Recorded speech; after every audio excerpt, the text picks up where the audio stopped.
Hello, IT enthusiasts. Welcome to another episode of My Computer Careers Get Into IT Live, where we do just that, usually get into all things IT. So glad to have you here today, especially on your Fridays at noon. I am very excited about our topic today and very excited about our guest, which we'll get into in just a second.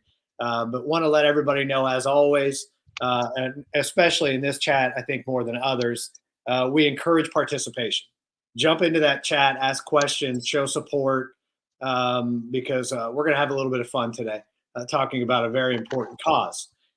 So with that said, Patricia is watching the comments, and she'll be posting as well and encouraging conversation. So please feel free to do so.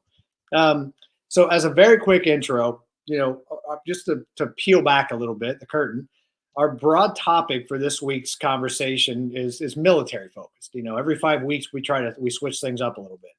Typically, we go looking for pretty great guests just to make sure that we have something to talk about, something of substance. But sometimes great stories just find us, and this is certainly the case right now.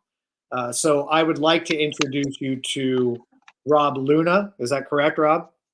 That is correct. All right. Chief Petty Officer, retired U.S. Coast Guard veteran, 28 years of service. So Rob's got more to say, but Rob, why don't I let you introduce? First of all, hello and good morning. Good morning. Good morning. It is morning here. It is morning. You're in Arizona. What time is it? 10? 9 o'clock. 9. Definitely early. You want to introduce yourself just for the folks that are tuning in? Sure. My name's Robert Luna. I am a 28-year Coast Guard veteran.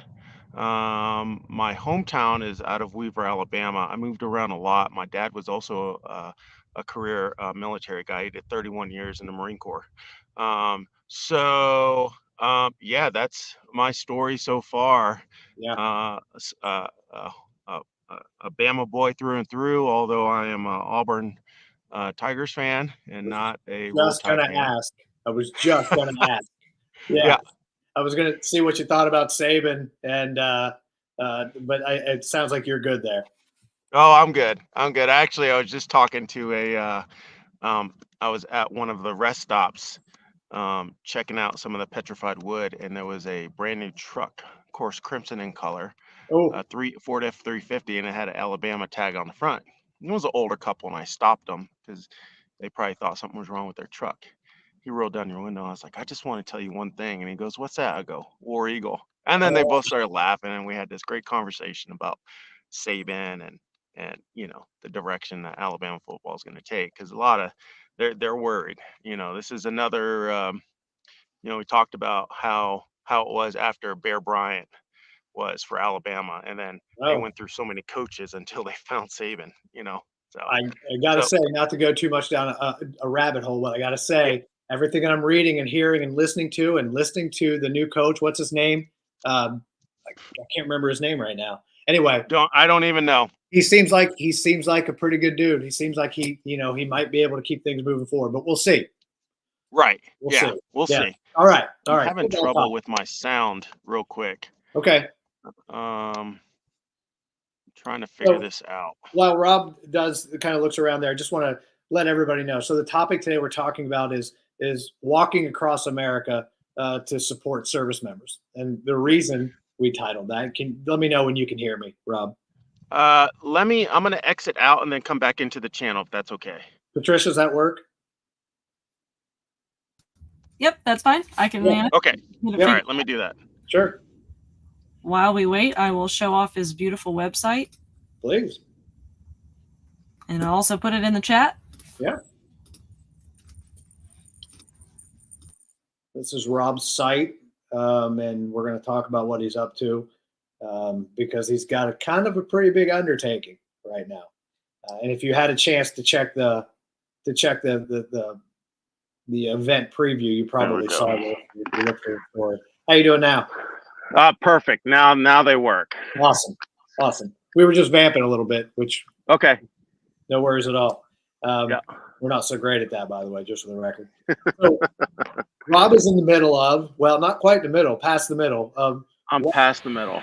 Walking across the country from his home in Alabama. Yes, you heard that right. He's walking across the country for mental health support and awareness for service members. And it's actually kind of branched beyond that even, but Rob will talk about that a little bit. He started in Alabama. He's in the middle of 2,200 miles to Los Angeles on foot. So, Rob, I know you and I chatted just ahead of this thing a little bit, but Yeah. this is a massive undertaking. Why did you decide to do this? Or I guess the bigger question is, what? I know. I got a lot of what. I got a lot of, you're just going to do this on a treadmill, right? And just log the miles. And, I got a lot of that. And I was like, no, this is actually a real thing. So basically about a year and a half ago, I almost unalived myself also, through a series of events. Mostly it was the search and rescue cases that just didn't go well for me in the past. All those voices came back into my head and whatnot. It was a 72-hour period where I think I logged maybe 2 hours of sleep. Yeah. The other 72 hours were me screaming, yelling, crying, anxious, could not stay still, things like that. When I went to go get help, for my primary doctor, she was amazing. But then when the referrals and all that, it was almost 6 months before I could even get in to see a psychiatrist. And I was just like, ooh, that was such a big kick in the junk also, that it just sent me down an even deeper depression hole. I went back to my primary care doctor and she was just like, you got to just find something to do when you have those thoughts. And I just took to walking. That was like the only thing I could think of that was easy on my body and things. And, it started out easy, 1 to 2 miles a day. Sometimes it was like 20 to 30, Right. almost 40 miles a day. And then I started thinking, I me being a retired chief, one of the things that is very important in the naval ward world is your chiefs take care of people. Like that's our job. We kind of transition. We become subject matter experts in our field of training, and also somebody's parent, counselor, Sure. all those things to make sure that the younger sailors and those under a specific chief are taken care of, all their needs, making sure, because that's important. If we can't look out after our own people, then your department's going to fail. You got to make sure that they're happy and taken care of at the home life, and mentally. Well, I was just like, I am going to bring light to this situation, because I don't feel like I'm the first one that is having these troubles with the mental health aspect. And that's all I want to focus on, is the mental health aspect of services, either through the VA or other services. So I was like, I'm going to walk across America. And then I started thinking, I was like, well, crap. I said that on Facebook, so you can't go back from that. So I just started, I got tons of friends that are very savvy in specific fields. I have a gear expert, Mark. He's a Navy veteran, but he's climbed every single mountain in the world. So I knew for gear, I could go to him and he would give me a list of gear that I would need throughout this climate. Yep. The route specialist, Lindsay, she did it 2 years ago. And she's been a great asset to helping me do the route, and then also help me understand what was going to happen all along the route, which is now happening. Yeah, not to interrupt you, Rob, but I don't know if you want to share, but you really you talked about your route specialist ahead of this a little bit, and it stood out to me. How has her support helped you specifically? She was so instrumental at the beginning to let me know of things that are going to happen along the road. Yeah. The loneliness, the ups and downs, the the trials and tribulations of your cart, you know, and because my cart's broken, I've had to get it fixed. I've had flat tires. You know, I've had to walk into bike shops and say, "Can you please fix this right now? Like, I need to get back on the road," you know, Yeah. and things like that. She has been great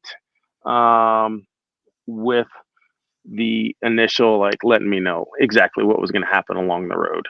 Got And it. it is happening. And I can't thank her enough, because, you know, when it happens, I'm like, oh, this is what she was talking about. Got it. And then I enlisted, Lisa, who is the main PR person.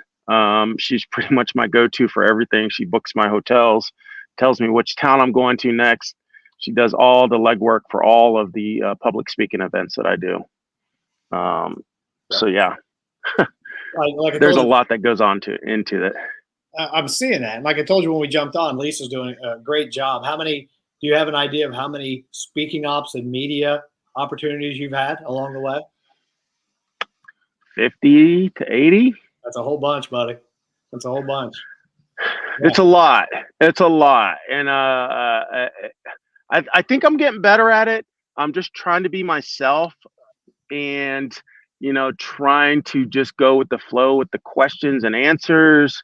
But a lot of people don't really understand. Every time I tell, you know, I am speaking, I'm retelling my story again.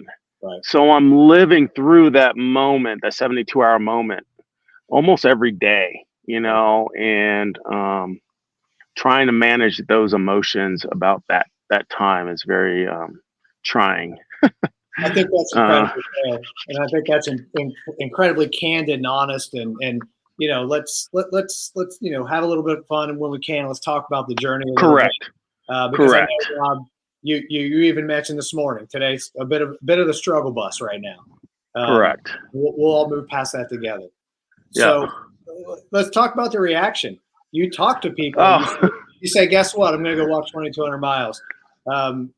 What's the reaction? I was crazy. People didn't understand why I'm doing it, and they still don't. Right. But it's not, you know, it's not their place to understand. It's just their place to enjoy, and maybe get a little glimpse of the struggles of you know, mental health. You know, bipolarism, deep depression with anxiety is what I have. So my dad thought I was crazy. My dad, he's like, you're nuts. And I mean, at the beginning, and, you know, I think he's come around now because he calls me a lot more, you know, to check on me. Yep. Or he's truly, you know, worried about my safety, but there has been zero safety issues along my way, which has been great. Awesome. People still think I'm crazy. I get a lot of, "I cannot believe you made it this far. You've surpassed all expectations of what I thought you were going to make." And it's true. I have surpassed myself. I'm shocked on how far I've gotten in just 3 months. I mean, 3 months, I'm already to Arizona. So I only have Arizona and California left. Man, it's just that's a lot. Like you said, it's just two states. It's 2 states. Right. All right. So hang on a second. Let's go back a little bit. You launch your Let's go journey. back. You hit the road in May, and here Correct. we are. How many months later? 3 months later? 3 months and 3 days. 3 months and 3 days. You're in Arizona. You're actually, just so everyone knows, Rob's coming up on Winslow, Arizona. Yes, he understands. He knows the mission. He will be on the corner. Yes. He will be shooting a video there. We get it. Yes. Yes. What's been the best experience in your travels so far? Oh gosh. I know that's tricky to narrow down, I'm sure. It is very tricky. The whole journey as a whole has been amazing because of every single person. I tell you this with my whole heart. Every single person understands that mental health is a big issue in this America. they just don't know how to broach it. They don't know how to bring it to the forefront of their own family members without causing hurt or shame on that person if they fear that they are in a mental state that needs to be addressed, right? Right. That's hard. It's hard to hey, are you depressed today? Like, what's going on? Like, that's hard to ask somebody, because it's kind of like people will view that as an insult. And but it's not an insult. It's just the other person showing that they care. And that's something I have to learn myself. I am such a loner that I have to really sometimes control my thoughts after somebody asks me how I'm doing mentally, because I feel like, why should they care? You know, like, I'm not worthy of that type of care, which stinks, because I shouldn't be that way. And that's not what I'm trying to preach out here. You know, I'm Right. trying to preach to make mental health conversation just as easy as Auburn football conversation or Alabama football or college football on a Saturday morning. Why can't it not be that easy? We care so much about our college teams. Why don't we care about them, you know, the person, enough to say, hey, how's your mental health today? Like, that's so easy, instead of, hey, how you doing? You know, if you target the mental health aspect of somebody, it'll clue them in and be like, how is my mental health today? And then you can guide the conversation going forward after that conversation. All right. So everybody has been so sympathetic and want to help. They just don't know how. And I tell all of them, just start conversations about mental health. And hopefully we can beat this, you know, one more provider at a time. So there's a couple of instances where reach out that stick out to me. One is I met this World War II veteran in Arkansas. I think it was Arkansas. His name's Preacher, and he's 99 years old. His 100th birthday is next year, which I plan to attend. And he personally met and conversed with General Patton numerous occasions. And he spent 4 years overseas, 1 year in France, 1 year in Russia, 1 year in Poland, and then 1 year in the hospital, because it's a award recipient of 4 Purple Hearts. Wow. And we were talking. He's from the Bayou of Louisiana, and it was so hard for me to understand him for like the first 15 minutes. But then I started picking up on what he was saying. And I gave him one of my route coins, you know, as a thank you for doing the interview. And it's a 15-minute interview. It's on my Facebook page. And I gave him my coins. I have 2 different coins that I give out. And he reached in his pocket and he pulled out it was a Nazi medal that he uses as his keychain. I was like, Preacher, where'd you get this? And he stopped. He looked me dead in the eye and he's like, I took it off the man I killed. Wow. And I was not expecting that. It kind of took me back. Sure. And I was in shock, and I just turned to the camera and I showed him the medal, and so many people were like, it was like one of the most powerful things that is literally, it just came right out, you know. And it's like, this is the reality of war. We kill other humans, you know. And it was a very shocking moment for my followers that aren't in the military and don't understand that that's our job, is to go, unfortunately.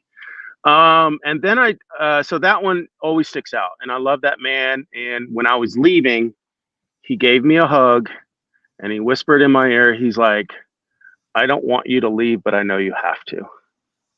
And that has always stuck with me during this whole journey. What we were talking about this morning was something that I have thought about along my journey. Like,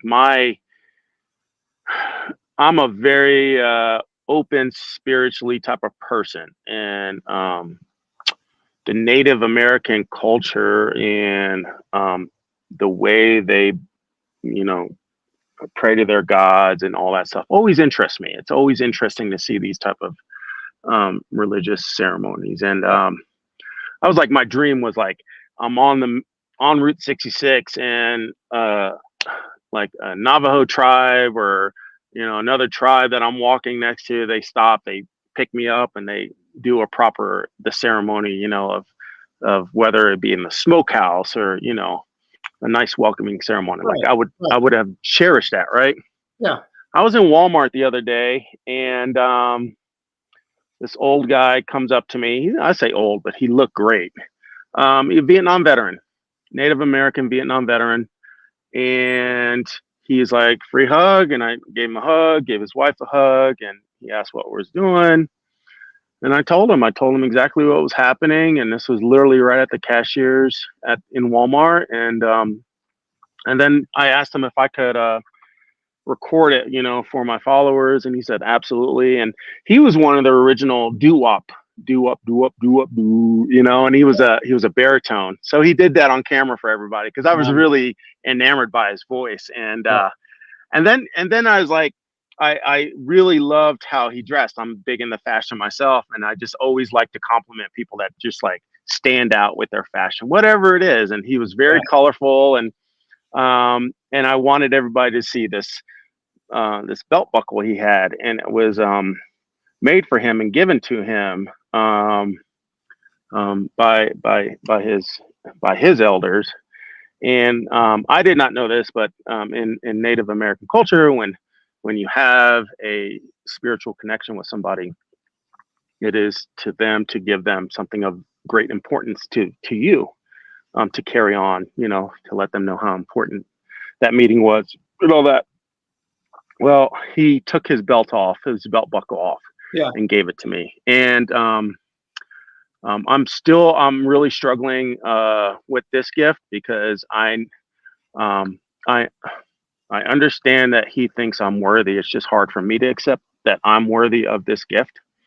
And then he did a Native American Indian prayer on me, which was one of the most beautiful things that has happened on this trip.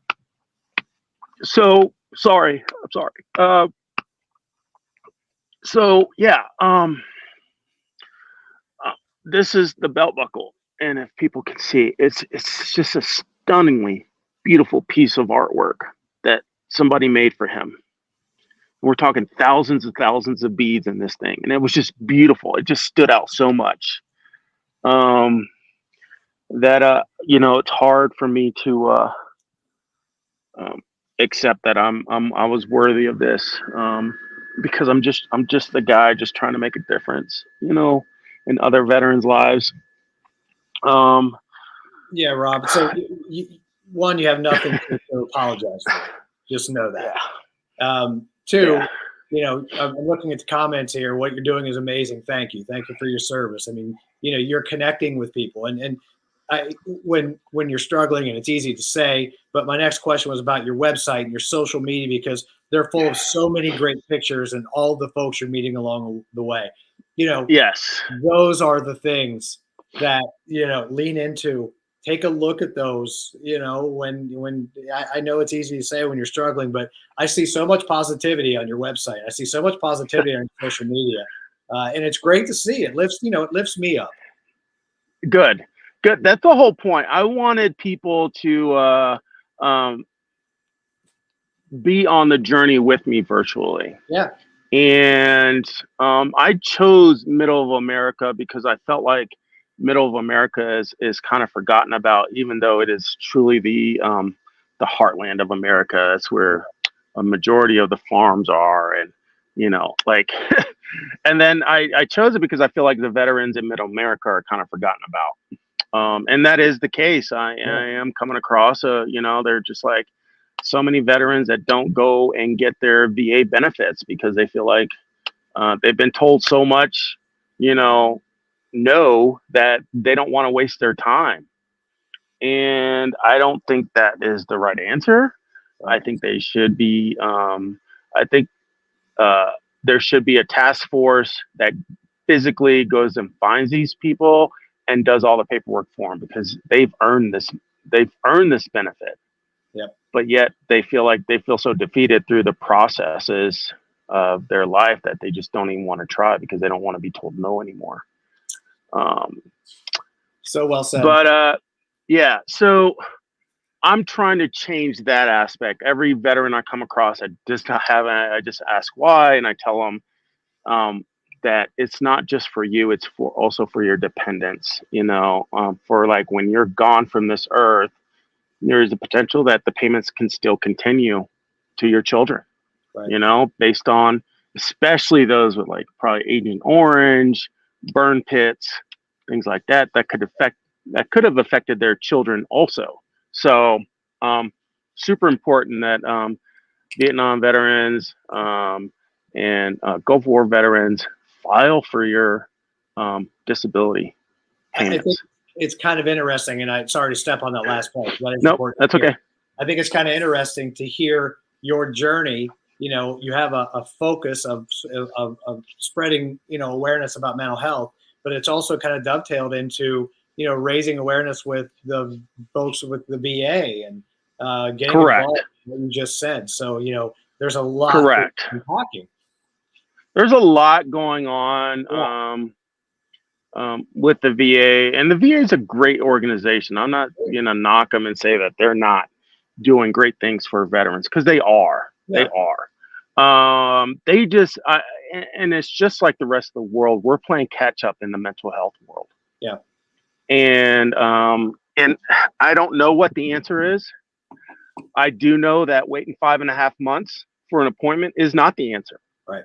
Right. Within 72 hours, I should have been seen by a psychiatrist or a counselor. I should have. Right. I shouldn't have had to, get on the computer and do the research myself after the referrals got put in. Like, that should not happen, because then it's too late for some people. Yeah. I was strong enough to get through my suicidal episode, but others are not. And they do take that final step. And I just want, I got smart. There's so many nonprofits out there that want to help, that offer free therapy. It's either through the phone like this, one-on-one, or group sessions. There's one that's one of my sponsors, giveanhour.org. They offer free therapy 1 hour a week to military veterans. And that is a great start. That at least that's something. And it's continuous every week, so exactly when your appointment is, yeah, and everything. You can plan your life around that, and don't be afraid to talk about your depression with others, because then it'll let others understand where you're at on a specific day and things like that.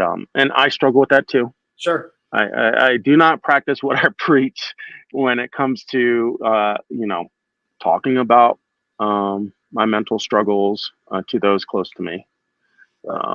I've always been I'll take care of it myself type of guy, which I know I can't in this aspect, because, I have people to live for. I have a purpose. Right. In spreading the message of hope through other services that are not connected with the VA. There's another battle. A lot of veterans, especially Vietnam veterans, and I just got told this the other day, that they wished that they had the courage to do what I'm doing back in the Vietnam days, but they couldn't. Right. Because they were getting spit in the face, they were getting laughed at, they were getting trash thrown on them after coming back from Vietnam. And so many Vietnam veterans are coming up to me and giving me hugs and wish that they were a lot younger to go walk with me, Yeah. And yeah, I just say your thought of doing it is enough for me to keep me going. And I love that, Rob. And you've had a lot of folks that actually come out and walk with you along the way, correct? Yeah, I've had a few, not a lot, but yeah. I've had a few. But I also caution, when people approach me about doing this, right? It's not easy. Right. It's not easy. Right. I mean, people are like, yeah, I walked 1 to 2 miles today. And I'm like, yeah, that's awesome. That's great. It really is. But to do upwards of 20 miles in a very uncontrolled environment with elevation, hills, wind, the car zooming by. There's so many factors that I know that people would not be able to handle that. Maybe one day they would do like one 10-mile day, Right. but we're stuck in a hotel room probably for 3 days because they're so sore. And it just, if you haven't been training for 6 months to a year, then I would prefer them not. If they do come out in a car. Yeah. And go with me for like a week every, 15, 20 miles. Yep. You just meet me at the next stop. And then we'll go eat and all that. So I love that. And by the way, in case anybody hasn't been to the website or doesn't see these pictures of the shirt that Rob's wearing, it says free hugs. And he is in fact passing those out. And he says big burly dudes are the ones that are taking him up on it, testing him on it the most. Yes, that's normally how it happens. The wife or the girlfriend would be like, "Oh, go give him a hug. I dare you," and it really has, because then the free hug segues me into the conversation about mental health. Amen. And that's what I want, is like, people tend to forget that the power of human touch. It takes 8 seconds to transfer positive ions back and forth to a person through a hug. And I feel like us as America, we've gotten away from human touch. We've gotten away from even saying hello to people in Walmart. We'll just look down and not say hello to anybody. We got to change that. We got to change that. We're all on this world to live the best possible life we can in the short amount of time we have on this earth. Let's help everybody achieve that. And it could be, it's help from different ways, like I get the same amount of energy from somebody that can only give me like a bottle of water to somebody that gives me like $100 to $200 for, the foundation. It's the same amount of joy because they're giving the maximum amount that they can give at that time. And I love it. And I love that, when people see me walking down the street, I'm all over the Route 66 Facebook pages and different town pages and all that. People see me and they'll turn around and they're like, I need to get that hug. I need that hug, and I needed this so bad today. And I am getting recognized, along the route. And sure. It is very comforting to know that people are actually looking out after me too. I get stopped by police officers, state troopers, making sure I'm okay. If I need water, things like that. So I have an incredibly important question for you, Rob. And it's hard hitting. Okay. Which body part hurts the most? God. At this very moment, like today. Yep. Physically. My left knee is giving me a little bit of a it's like catching. Got it. A little bit in there. Yeah. But I say after about mile 5 to 8, it warms up, and then I'm good. After like mile 10, my body is fully warmed up, and then now I can walk. Now I'm like, okay, let's go. Yep. Yeah. Unfortunately, I only have like 5 to 8 miles left, and it's just like, okay, but it's good. I figured it was a knee. It's always a knee, especially for. It's always in. Yeah. And I had both ACLs are totally repaired. Like. Oh wow. Yeah. So. And by the way, Rob trained for 8 months ahead of this thing, so it's not like he just correct. got off his sofa and decided to go walk 2,200 miles. He prepped for it, and he's still. Yes. Yeah. Yes. All right. Yes. Absolutely. All right. So folks are running out of time. You're moving. You're heading to LA. You're going to be there in no time. Remember that. When people do hear your story, how can they help raise awareness themselves or donate to the cause? Oh, that's a great answer. One, go on my Facebook page, AL2LA, and like that page, and please share it with your friends and family on your pages. There is a pinned post where there is donation options. There's one that's donate to the Coast Guard.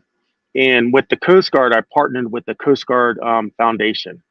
They are also a nonprofit, but all their money is earmarked towards Coast Guard members and other military members that are attached to the Coast Guard at the time. But my money specifically through my GoFundMe that's there, all that money is going to be earmarked towards mental health resiliency within the Coast Guard.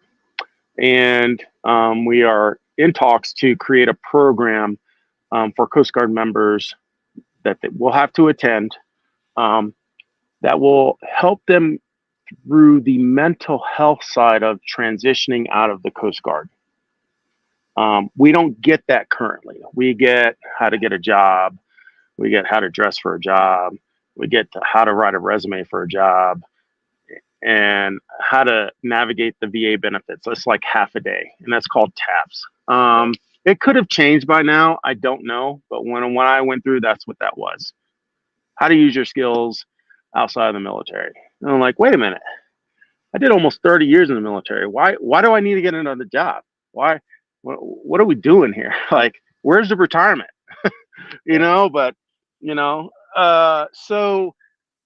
so we want to focus on that, and then also incorporate the dependents and spouses in this course so that they can also understand what their member is going to be going through when they transition out, so that they can help them transition better, so that the spouse doesn't think it's them and something they did, when in all reality, it's just the member having a hard time transitioning from being a person that was respected in the organization because they had their last name and the U.S. Coast Guard on the front and their ranks. The day we're done, all that stuff is gone. We don't wear the uniform. There's no identifications that we were even in the Coast Guard or what rank we held or what our, experiences were. So that is a hard transition that I did not expect that I was going to have. I thought I was good. I was ready for retirement. I was like, hell yeah, this is what I'm talking about. But then it hit me. And I was just like, well, I didn't prepare for that. My webpage is al2la.us. Yeah. And right at the top is a donate to Rob or donate to the Coast Guard Foundation. You want to donate to me, that's fine. You don't have to. But all that money is just like for incidentals. If I get stuck somewhere, I need to get an emergency hotel room, things like that, that were not in the plans. Gear issues with my gear, Right. flat tires, broken cart, things like that. Yeah. But all that money that I don't use, which there is a lot in there, is going to go to the Coast Guard Foundation at the very end anyway. So all that money is going to be there. It's just, if you want to just donate straight to the Coast Guard Fund, totally fine. We are over $5,000 in that account right now. My goal was $75,000, but I'm definitely not going to hit that. But hopefully, it can get up to at least $10,000 for the Coast Guard Foundation, so that we can start, helping Coast Guard members with the mental health resiliency, not only while they're in, but also while they transition out of the military. All right. So for anyone out there who's on Rob's path, either to LA or you're in your homes, or if you're nowhere close, even if you're so inclined, go hit Rob's website, go hit his social media channels. You've heard the story. You've heard what's behind it. He's not out just walking to walk. He's walking because he struggles and he knows others struggle, and he's raising awareness in a very big way. And you certainly have a fan on this side of the computer, just for the record. But, Thank you. Find ways to go donate and find ways to go track Rob's progress. And I know it's not much, Rob, but we would like to donate $500 to the foundation. Oh, wow! To help you along the way. Thank you. Thank you. Thank you so much. That is awesome. No need to thank us at all, buddy. Thank you. Wow, that is great. Don't give up. Keep doing what you're doing because you got a lot of fans. No doubt about it. Thank you. Yeah. Please, just let your followers know, just to like my page, get those followers up, because what I want to do when I finish, I would love for my followers to donate anywhere from $1 to $5. If I can get up over 3,000 followers, that's a lot of money. Absolutely. and I'm not telling anybody to break the bank. I'm just saying skip that cup of coffee for the day. Yeah. That's it. Yeah. That's all I'm asking. It's not I am not asking for a lot. I'm just a normal guy just trying to make a difference, not only in my life, in my kids' lives, but other people's lives that don't have a voice or are too afraid to talk about their own feelings and that have gone through a lot of military trauma. I just want to try to help them in any way I can. And it starts with getting mental health care more readily accessible than the 988 or sometimes the phones just don't work. People need to see somebody in person, Right.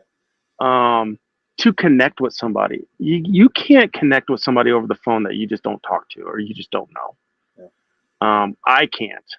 I have to physically see the person. So I don't care if it's through a Zoom or something. If somebody could see somebody while they're talking about their feelings or get tips and trades of how to deal with those feelings, and then I think that's the first start. Got it. Of something. So get out there and give Rob a hug, people. He's passing. Yes, please. I welcome it. Or a water or a hamburger. There you go. All right. You mentioned earlier that you're big into fashion. How'd I do today? Am I doing all right? You're doing. Your beard is almost just like mine. So I'm letting it grow out. I was doing something a little crazy because I was like in Texas area in Oklahoma, and I am a big Wyatt Earp fan. I'm huge. So I had the big mustache and it was curling. I was getting the curls, but it was getting a little much. And I don't know how to style those. I was trying. But I just shaved it all off and just started my beard again and just go that route. It's a lot easier. I think it was the right decision. Mine all went from here to here. It's just how it goes. I hear you. Yeah. I hear you. Yeah. We got Bruce that says, thank you, Rob. God bless. Garrett, thank we you, see your Bruce. comment about your wife and in the transition. Thank you for commenting there. So for anybody, again, go hit Rob's website. You've heard the story. It's a great story. But now support him with a hug or support him with a donation or just follow what he's doing. I can't encourage that enough especially after talking to you, Rob. Yes. I hope to finish mid-October. That's my game plan. Yeah. Mid-October. I'm kind of changing it up a little bit because I picked up Route 66 in Oklahoma City. So I'm doing the rest of the Route 66. So I have to walk on the Santa Monica Pier and finish at the end of Route 66. Nice. Heck yeah. So I just have to do that for myself because Route 66 has been the most amazing route I have ever taken. Yeah. Besides my military career, I guess, if you want to talk about, every route in life. Route 66 is so much fun. And if anybody wants to take just a road trip, stop at those amazing towns on Route 66 that embrace the old aspects of Route 66. Yeah. And these towns really do it up nice with all the old buildings restored and things like that. And all the weird monuments that they just be like put up and be like, oh, let's put, let's get the world's largest piano and stick it here right on Route 66. And I met a artist that is making a literal metal eyeball that will move and track cars on Route 66 and people. And we'll take pictures, and then you're going to be able to go online and look at yourself on Route 66 at some point. Like, it's a great idea, but it's weird. I mean, there you go. There's Route 66. Super weird. I mean, and the eye, like it blinks, like it's huge. When I say it's a huge metal eye, and in there in the middle is a camera. It's just like, I'm just like, how did you even think of this? He's like, I don't know. I just thought of it. I'm like, of course you did. You're an artist. Yeah. Things like that. And food has been amazing. I think the whole journey. Do me a favor and just ask one thing. In October, when you arrive, let's do this again. Absolutely. Yeah. Absolutely. Okay. And then, everybody asks what after, I don't know. That's the scary part. I don't know. I Right. do know. Yeah, I don't know. Let's work towards October, and I'll see you then. Yeah. How's that? Yeah. Let's do that. Perfect. We'll focus on the journey. It's been Mhm. awesome, Rob. I very much appreciate it. And I know that the audience does as well. Keep moving forward. Keep going. And keep passing out those hugs. Thank you And so much. for everybody else, we'll certainly, see you here next week for something much less important. But we'll go through that. We'll talk about it. Yeah. Rob, can you do me a favor and just hang for a second? Sure. Thanks, everybody.